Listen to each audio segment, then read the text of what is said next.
सर्वप्रथम यहाँलाई स्वागत छ सरलाई। हस्, धन्यवाद, नमस्कार। र यो अन्नपूर्ण गाउँपालिकामा अहिले जलविद्युत आयोजनाहरूको अवस्था के छ, छोटकरीमा बताइस् न। धन्यवाद। र हाम्रो अन्नपूर्ण गाउँपालिकामा झन्डै 9-10वटा हाइड्रो पावर सञ्चालित छ र विशेष गरी यो जति पनि हाइड्रो पावर सञ्चालन हुँदैछ हामी आइसकेपछि कम्तीमा पनि स्थानीय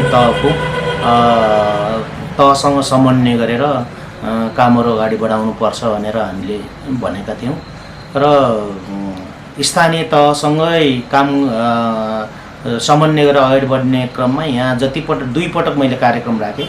दुई पटक कार्यक्रममा विशेष गरी अब प्रबन्धकहरू नआएर कर्मचारीहरू आएर त्यस्तो अलिकति राम्रो हुन सकेको छैन। जति पनि हाइड्रो पावर सञ्चालन छ अहिले हामीसँग जम्मा एउटा मध्यकाली गण्डकी हाइड्रो पावर मात्रै हामीसँग आएर स्थानीय तहसँग समन्वय गरेर काम गरिरहेको अवस्था छ।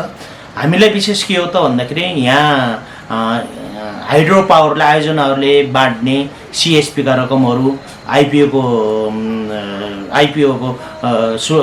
सदस्यता आइपिओ पैसाहरू बाँड्ने सवालमा आइपिओ सेयर बाँड्ने सवालमा कम्तीमा पनि स्थानीय तहसँग समन्वय गरेर अगाडि बढ्यो भने उनीहरूलाई पनि सहज हुने, हाम्रो स्थानीय तहलाई पनि सबैलाई समान दृष्टिकोणबाट सेवा सुविधा शर्तहरू सबै पुग्ने हिसाबले हामीले आउनुहोस् भनेर आह्वान गरेका थियौँ र हामीसँग मध्यकाली गण्डकी आयोजना आएको छ र मध्यकाली गण्डकीले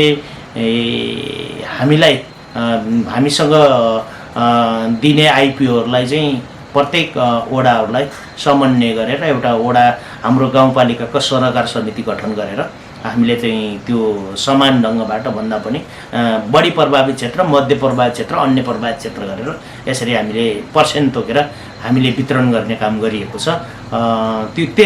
त्यति मात्र नभएर आइपिओ समेत पछाडि सेयर वितरण गर्ने सवालमा पनि हामीले अन्नपूर्ण गाउँपालिका रहेका 8 वडालाई धेर थोर प्रभावित क्षेत्र, मध्य प्रभावित क्षेत्र, अन्य प्रभावित क्षेत्र गरेर यसरी हामीले त्यो विनियोजन गर्ने काम गरेको छौँ। हामी हरेक हाइड्रो पावरले यसरी हामीसँग समन्वय गरेर सम्झौता गरेर अगाडि बढ्यो भने हामीलाई सजिलो हुनेछ, होइन भने त पछाडि अब आइपिओ बाँड्ने क्रममा सेयर बाँड्ने सम्भावना एकदम ठुलो समस्या हुँदो रहेछ। जस्तो हामीले भोगेको निलगिरी हाइड्रो पावर छ, हामीले प्रत्यक्ष रूपमा भोगिरहेछौँ कि उनीहरूले चाहिँ 2% दिने भनेको थियो। हामी धितोपत्रबाट विद्युत प्राधिकरणमा गएर उनीहरूको आइपिओ त्यो जुन किसिमको सेयर वितरणलाई रोक्ने भनेर हामी हामीले भनेर गयौँ। उनीहरूले अहिले चाहिँ एउटा नियमअनुसार 10% हामीलाई वितरण दिने आइपिओको सेयर दिने निर्णय गरेको छ। त्यही अनुसार फेरि हामीले त्यो आइपिओलाई पनि वडागत रूपबाट समान वितरण गरेर यसरी हामी चाहिँ अगाडि बढिरहेको छ भने हरेक पालिकाहरूले जहाँ यस्ता आयोजनाहरू सञ्चालन हुन्छ त्यो आयोजना सञ्चालन हुनुभन्दा पूर्व नै के गर्नुपर्छ त भन्दा सिएसआरका कुराहरू, आइपिओका सेयरका कुराहरू अनि त्यहाँ स्थानीयसँग गर्ने क्रियाकलापहरू त्यो बारेमा अलिकति सम्झौता नगरिकन बिना काम गरियो भने पालिकालाई ठुलो समस्या पर्छ भन्ने कुरा हामीलाई निलगिरी हाइड्रोले देखाएको छ। यहाँ अब कालीगण्डकी गढ सञ्चालन हुँदैछ, काम धमाधम भइरहेको छ, एकातिर हामीसँग कुनै समन्वय गरेछन्, भोलि हेर्न उनीहरूलाई समस्या पऱ्यो भने फेरि उनीहरूलाई पनि काम गर्न अप्ठ्यारो हुन्छ। यस मानेमा यस्ता कुराहरू स्थानीय तहसँग समन्वय गरेर काम गर्न अगाडि बढ्न सक्छ।